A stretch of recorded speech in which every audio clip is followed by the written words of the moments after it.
There are a few upgrades like a different suspension and radar in the bumper. Germany's Inden design applies the idea of a Restomod to a fairly modern vehicle by converting a 2015 C63 AMG Coupe Edition 507 into full Black Series specification with some extra performance goodies.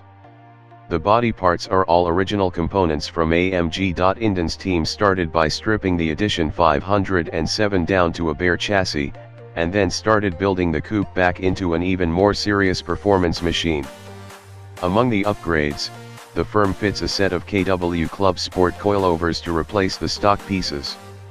Radar and other safety sensors are now front and back, and their parts not available on the original Black Series. The builders put serious effort into making sure the Black Series panels fit perfectly and make the vehicle look fresh from the factory. The team installs all of the special pieces including the wider fenders, side sills, unique bumpers, and carbon fiber diffuser.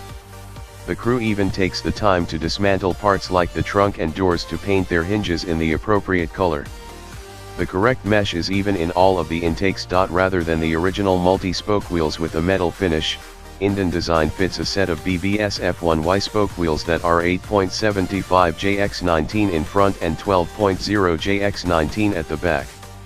The firm powder then coats them in satin black with polished rims for some extra style. Oddly, Inden design doesn't mention this vehicle's powertrain, which is an issue because the Edition 507 and Black Series have slightly different tunes of a naturally aspirated 6.3-liter V8. The version in the Edition 507 makes 500 horsepower, 373 kilowatts, and 450 pound-feet, 610 Newton-meters, of torque. In comparison, the Black Series is a little more potent with 510 HP, 380 kilowatts, and 457 lb-ft, 620 Nm.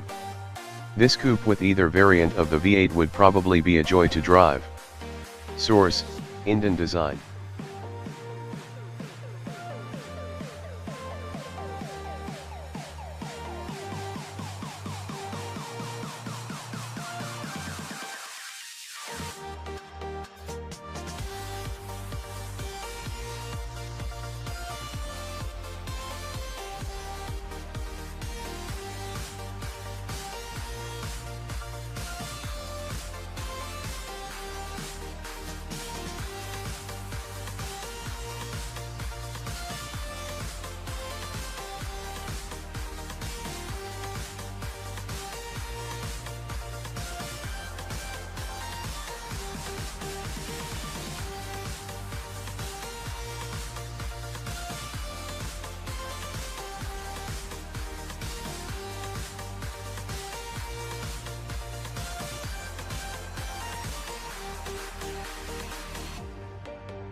It offers some amazing archival footage with plenty of drool-worthy track action.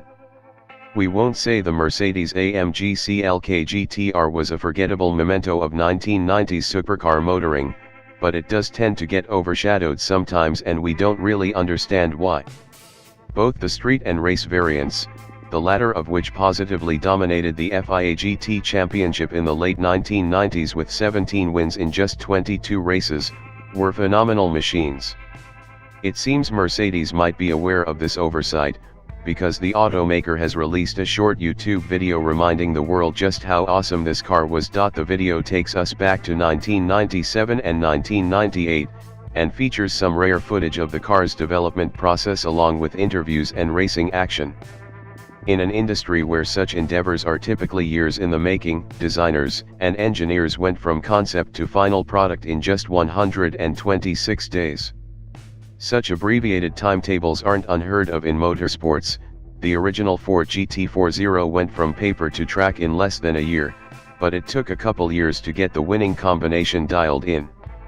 Mercedes built the CLK GTR in the waning months of 1996 and the beginning of 1997, then won the GT1 championship that same year. And it's not like the overall victory was a fluke, because the team then won every single race for the 1998 season. The car only saw 2 seasons of racing before FIA cancelled the category, but that's all it took to cement the legacy. Only 25 CLK GTR road cars were made to meet the minimum homologation requirements, so perhaps that, combined with the race car's brief reign in the FIA GT series, is why people sometimes forget about this amazing piece of supercar history.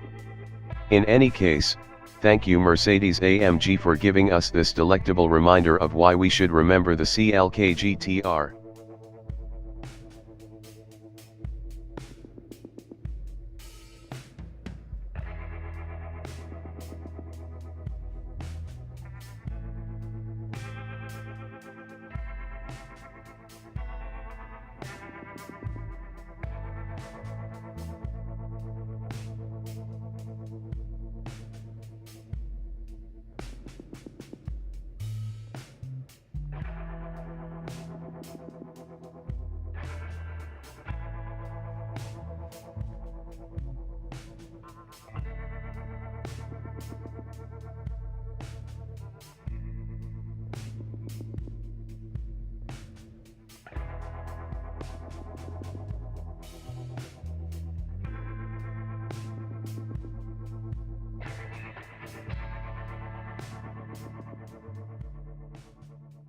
Tokyo Motor Show may be about all that futuristic stuff, electric, hydrogen and autonomous cars, but Subaru has still found time to stick a big wing and more power in a WRX. Thank the Lord. So while the centerpiece of Subaru's stand is its next-gen WRX, this WRX S208 NBR Challenge package sits proudly alongside. The NBR in its name is no doubt a nod to this Nürburgring beating special, but its numbers aren't quite as mighty. The brief stats are thus: just 450 will be made, each with a 2.0-liter boxer engine producing 324 bhp and 318 pounds-foot. Compared to the old S207, it has more power and a lower center of gravity, thanks to its carbon roof. Rather spoil-sportingly, there are no 0 to 60 miles per hour or top speed numbers, but expect sub 5.0 SECS and 160 mph plus respectively. Over a regular ST there's quicker steering and many suspension improvements, with adjustable damping and active torque vectoring. And carbon ahoy if you tick all the options boxes, the humongous rear wing most notable. You can only have a manual gearbox, while there's lots of Alcantara and pink detailing inside. In this ultra-competitive C-segment landscape, the Lexus CT is nowhere near being the sportiest 5-door hatchback you can buy, regardless of how many facelifts Lexus will give it.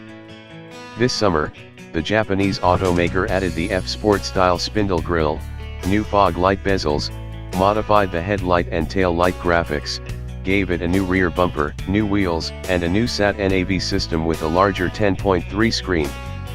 Yet, the MY2018 CT200H still looks pretty much identical to the MY2017 car, though to be fair, there's very little Lexus could have done about that without changing generations completely. What about a body kit, you ask? Thankfully, TRD, Toyota Racing Development, answered that call and made a few modifications to the CT200H in Japan, mods that genuinely make it look more aggressive. They include custom front and rear spoilers, side skirts, a quarter panel spoiler, a rear diffuser with quad exhaust tips and even some underbody aero mods, attached to the bottom of the engine cover. The car now sits 30 mm closer to the road, and if you don't mind the fact that you're still hitting 100 km per hour, 62 miles per hour, in over 10 seconds, you might really enjoy driving a CT200H that looks, but doesn't go, like a hot hatch. The perfect car for DC's iconic supervillain. Given the hype that surrounds any new superhero film from Marvel or DC, it makes sense that those same fanboys and girls would want a vehicle to match the outrageous personalities portrayed on film. Kia, for example, recently introduced an Iron Man version of its new Kona, and Jeep, in 2016, partnered with DC to create a Dark Knight-themed Renegade. The latest superhero, or should we say supervillain, and supercar crossover is a bit more unique. Inspired by Jared Leto's Joker character in DC's relatively new Suicide Squad film, this BMW i8 has been done up to match the insane personality of the character on screen.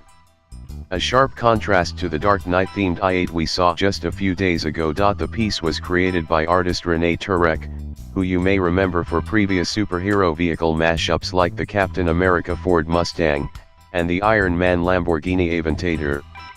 His latest subject, the aforementioned i8, comes equipped with a 357 horsepower, 266 kilowatt, 1.5-liter 3-cylinder hybrid engine setup, more than enough performance for a supervillain of this caliber. Draped in a three-tone red, green, and silver base finish, the i8 is coated headlight to tailgate in the appropriate supervillain scheme.